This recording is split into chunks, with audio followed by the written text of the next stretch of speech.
नमस्कार।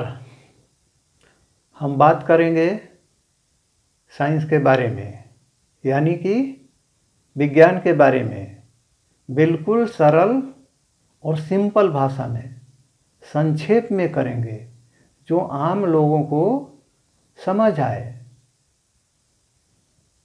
क्यों हम बात करेंगे साइंस के बारे में? इसलिए क्योंकि जब समाज में साइंटिफिक टेम्परामेंट बढ़ेगा, यानी कि हमारे स्वभाव में ही साइंस होगा, तो समाज और तेज गति से विकास करेगा। वैसे हर समाज में साइंटिफिक टेम्परामेंट वाले कुछ लोग होते हैं, लेकिन हमारा कहना है कि इसकी प्रतिशत बढ़े, संख्या बढ़े, और ये तब होगा जब इसकी बात ज़्यादा से ज़्यादा होगी, खासकर आम लोगों में। अब साइंस क्या है, इसकी बात करेंगे। तो साइंस का सीधा सा मतलब है समझना, ज्ञान करना, जानना, नॉलेज। और ये समझना ऐसा वैसा नहीं है, इसमें समझने में कोई गलती ना हो जाए, इस बात का बहुत ख्याल रखा जाता है। इसके लिए प्रयोग किया जाता है, सिद्ध किया जाता है, कई लोगों में डिस्कस किया जाता है, कई लेवल पर डिस्कस किया जाता है, कई ऑर्गेनाइजेशन में बात होती है। तो ये है साइंस। अब किसको समझना है? तो हम इंसान को समझना है, मनुष्य को समझना है, होमोसेपियंस को समझना है। साइंस की भाषा में आज के मनुष्य को होमोसेपियंस कहते हैं। अब सवाल उठता है कि कितना समझना है, हम इंसान को कितना समझना है? तो सब कुछ समझना है, एवरीथिंग। लेकिन आप लोग बोझ मत ले लेना कि एक ही व्यक्ति को सब कुछ समझना है। नहीं, अलग अलग व्यक्ति अलग अलग विषय का समझ रखता है, लेकिन हर व्यक्ति कोई ना कोई समझ रखता है, जानता है। अब इस सब कुछ समझने को हम 3 भाग में बांटते हैं, यानी कि साइंस को हम 3 भाग में बांटते हैं समझने के लिए। पहला है सोशल साइंस, यानी कि सामाजिक विज्ञान। दूसरा है नेचुरल साइंस, यानी कि प्राकृतिक विज्ञान। तीसरा है फॉर्मल साइंस, यानी कि औपचारिक विज्ञान।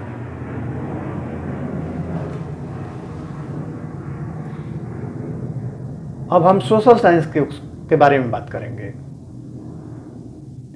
ये नाम से ही पता चलता है कि समाज के बारे में समझना है। इसको हम ऐसे समझेंगे जैसे हम इंसान को इस धरती पर होने की वजह से क्या क्या बना है। समाज बना है, रहन सहन बना है, भाषा बना है, नियम कानून बना है, इतिहास बना है, राजनीति बना है, पैसा और पैसे का लेन देन बना है। ये सब इंसान के धरती पर होने की वजह से है ना। तो ये सब सोशल साइंस में समझना है, पढ़ना है। अब नेचुरल साइंस को समझेंगे। अब ये भी नाम से ही पता चलता है कि प्राकृतिक चीज़ों के बारे में है, नेचुरल चीज़ों के बारे में है। इसको ऐसे समझेंगे जैसे जो चीज़ इंसान ने नहीं बनाया, जैसे धरती, सूरज, चांद, तारा, जानवर, पेड़ पौधा, आसमान, बादल, चिड़िया, सोना, चांदी, इंसान का शरीर, और भी कई चीज़ हैं जो इंसान ने नहीं बनाया। तो वो सारे नेचुरल साइंस में पढ़ना पड़ेगा। अब फॉर्मल साइंस को समझेंगे। इसको हम ऐसे समझेंगे जैसे कि हम इंसान को सोशल साइंस और नेचुरल साइंस इन्हीं दोनों को समझना है ना। तो इसको समझने के लिए इंसान तरीका खोजता है, सिस्टम बनाता है, जोड़ घटा गुणा भाग हिसाब लगाता है, यानी कि मैथमेटिक्स, तर्क लगाता है यानी कि लॉजिक, कंप्यूटर यूज करता है समझने के लिए। अब क्या है कि कई बार इंसान समझने में गलती कर देता है, इसलिए सही तरीका खोजता है, सही सिस्टम खोजता है ताकि गलती की संभावना बिल्कुल ना हो। इस सही तरीके को समझना ही फॉर्मल साइंस है। इसको हम एक उदाहरण से समझेंगे। जैसे आज से 4000 साल पहले इस धरती पर जो इंसान होंगे वो चांद को देखते होंगे, तो उनके मन में एक सवाल आता होगा कि चांद की धरती कैसी होगी। लेकिन वो उस समय कुछ नहीं कर पाए होंगे क्योंकि उनके पास समझने का कोई तरीका या सिस्टम नहीं था।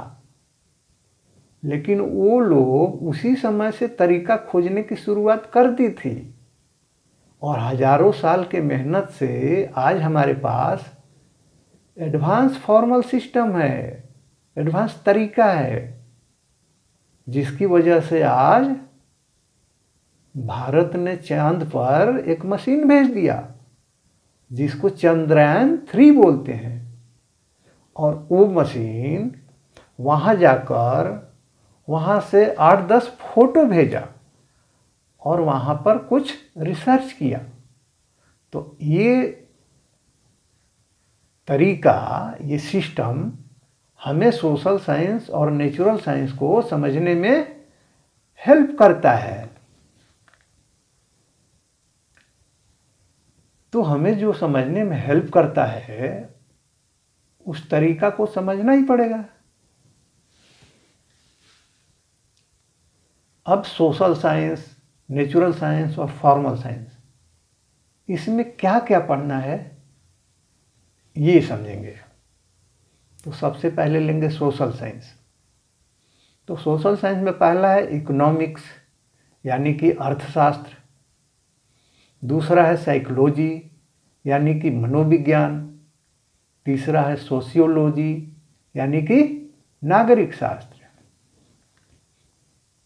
3 हेड में पढ़ने। तो सबसे पहले इकोनॉमिक्स की बात करेंगे। इसको ऐसे समझेंगे कि इंसान को किसी न किसी चीज़ की ज़रूरत पड़ती है। जैसे भूख लगी तो खाना खोजेगा, ये डिमांड है, और उसको कोई खाना दे देगा तो ये सप्लाई है, और खाना खा लिया तो ये कंजम्पशन है। अच्छा, जो खाना देगा उसको पता है कि कई और लोगों को भूख लगेगा तो खाना जुगाड़ करके रखेगा, ये प्रोडक्शन है। अब जो ज़रूरत होगा वो 2 चीज़ों का होगा। एक तो भूख लगेगा तो खाने के लिए कोई वस्तु चाहिए, तो ये गुड्स है। दूसरा, जब किसी को बाल कटाना है तो बार बार उसका बाल काट देगा और कोई वस्तु देगा नहीं उसको, सेवा दिया, तो ये सर्विसेज है। तो इस तरह गुड्स और सर्विसेज का डिमांड होगा तो कोई प्रोडक्शन करके रखा है, सप्लाई कर देगा और उसका कंजम्पशन हो जाएगा। और क्या होगा? सरकार जीएसटी लगा देगी, यानी कि गुड्स एंड सर्विसेज टैक्स लगा देगी। मोटे तौर पे यही इकोनॉमिक्स है। अब साइकोलॉजी की बात करेंगे। इसको ऐसे समझेंगे जैसे कोई जानवर या इंसान कोई भी एक्शन करता है, यानी कि कोई भी व्यवहार करता है, वो व्यवहार कहाँ से शुरू होता है? माइंड से, दिमाग से। जैसे जानवर भी दौड़ता है और इंसान भी दौड़ता है, तो दोनों में दौड़ने की शुरुआत कहाँ से हुई? माइंड से। अच्छा, व्यवहार तो दिखता है, माइंड तो दिखता नहीं। तो व्यवहार को समझते हुए माइंड को समझना ही साइकोलॉजी है। इसमें एक इंसान या एक जानवर के व्यवहार या माइंड को समझने की बात है। अब सोशियोलॉजी की बात करेंगे। तो ये सोशल साइंस ही है, लेकिन इसमें इकोनॉमी और साइकोलॉजी शामिल नहीं है, क्योंकि वो अलग से पढ़ना है। और इसमें केवल इंसान के सामाजिक व्यवहार को पढ़ना है। वैसे तो सामाजिक व्यवहार उसे कहते हैं जिसमें दो या दो से अधिक जीव एक ही प्रजाति के, एक ही स्पेसीज के जो व्यवहार करते हैं उसी को सामाजिक व्यवहार कहते हैं। लेकिन इंसान का सामाजिक व्यवहार बहुत ही कॉम्प्लेक्स है, यानी कि जटिल है। तो सोशियोलॉजी में सामाजिक व्यवहार को समझना है। इसमें राजनीति है, धर्म है, कानून व्यवस्था है, क्राइम है, कल्चर है, इस तरह से बहुत कुछ है। तो इस वीडियो में इतना ही। अगले वीडियो में नेचुरल साइंस में क्या क्या है, फॉर्मल साइंस में क्या क्या है, और थोड़ी साइंस की हिस्ट्री को पढ़ेंगे। Thank you.